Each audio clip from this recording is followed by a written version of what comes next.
Real talk tayo mga kaibigan. Sa Pilipinas, pag may sasakyan ka, ang tingin ng mga tao sa'yo, yayamanin ka na or big time. Pero dito sa Canada mga kaibigan, ang sasakyan parang normal lang. Dahil dito, madaling kumuha ng sasakyan basta may trabaho ka at may driver license.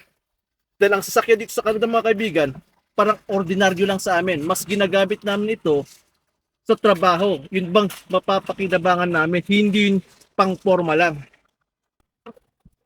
So